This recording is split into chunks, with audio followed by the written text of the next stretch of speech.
हमारे देश के बारे में और दुनिया के देशों के बारे में एक और सच्चाई मुझे कहनी है, वो ये कि भारत को छोड़कर दुनिया में ऐसा एक भी देश नहीं है जहां विदेशी भाषा का अखबार छपता हो।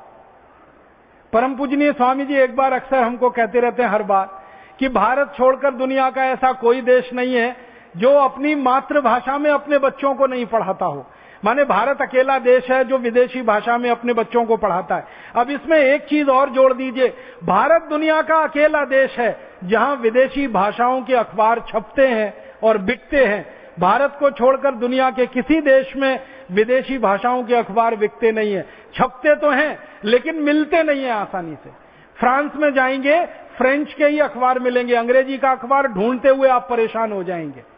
स्विट्जरलैंड में जाएंगे सब अखबार स्विस में मिलेंगे, अंग्रेजी का अखबार ढूंढते परेशान हो जाएंगे। जर्मनी में जाएंगे, चीन में जाएंगे, जापान में जाएंगे, सब जगह अखबार मिलेंगे उनकी मातृभाषा के, बिकेंगे, छपेंगे, मिलेंगे।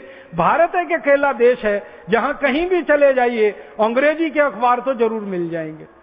दिल्ली में मिल जाएंगे, यहां हरिद्वार में मिल जाएंगे, आगरा है, बरेली है, छोटे छोटे शहरों में मिल जाएंगे। बहुत शर्मनाक है ये स्थिति कि हमारे यहाँ विदेशी भाषा के अखबार हर जगह मिल जाएं और दुनिया के किसी भी देश में जाएं तो विदेशी भाषा का कोई अखबार ना मिले। और पता चला कि हमारे देश में तो नीतियां भी ये अंग्रेजी अखबार के मालिकान ही बनवाते हैं और बड़े अखबारों में विज्ञापन भी अंग्रेजी अखबारों को ही मिलते हैं।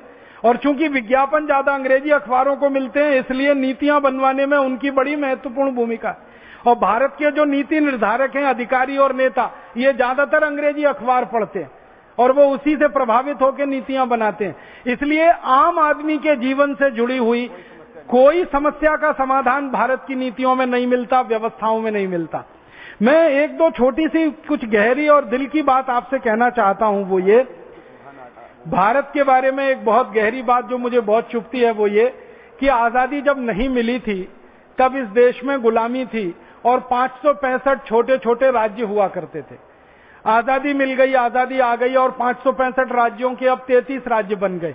लेकिन आपको सुनकर बहुत दुख होगा कि जब भारत आजाद नहीं था तो 565 राज्यों की मूल भाषा स्थानीय भाषा हुआ करती थी, मातृभाषा हुआ करती थी, अंग्रेजी किसी राज्य में नहीं चलती थी।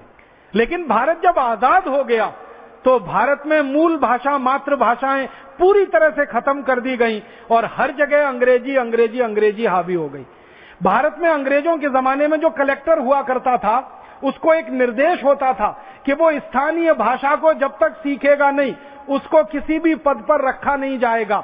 अब आजादी के बाद जो कलेक्टर होता है इस देश में उसको ये निर्देश होता है कि स्थानीय भाषा जानो या ना जानो अंग्रेजी आनी चाहिए तभी तुमको नियुक्ति मिलेगी, नहीं तो नियुक्ति नहीं मिलेगी। माने ये दो बातों को अगर हम समझें गहराई से तो ये कि हम गुलामी के दिनों में भाषा के स्तर पर ज्यादा आजाद थे बनिस्बत आजादी के दिनों में भाषा के स्तर पर ज्यादा गुलाम हैं हम।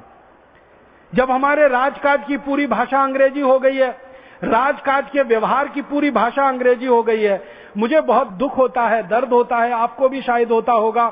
आजाद भारत के, स्वतंत्र भारत के राष्ट्रपति अंग्रेजी में संदेश देते हैं, आजाद भारत के प्रधानमंत्री अंग्रेजी में बात करते हैं, आजाद भारत के प्रधानमंत्री संसद में अंग्रेजी बोलते हैं, संसद के बाहर अंग्रेजी बोलते हैं, राष्ट्रपति संसद में अंग्रेजी बोलते हैं, संसद के बाहर अंग्रेजी बोलते हैं, भारत के सांसद अंग्रेजी में बात करते हैं संसद में, संसद के बाहर अंग्रेजी में बात करते हैं, विधायिकाओं के विधायक अंग्रेजी में बात करते हैं, विधायिकाओं के अंदर बात करते हैं, विधायिकाओं के बाहर बात करते हैं।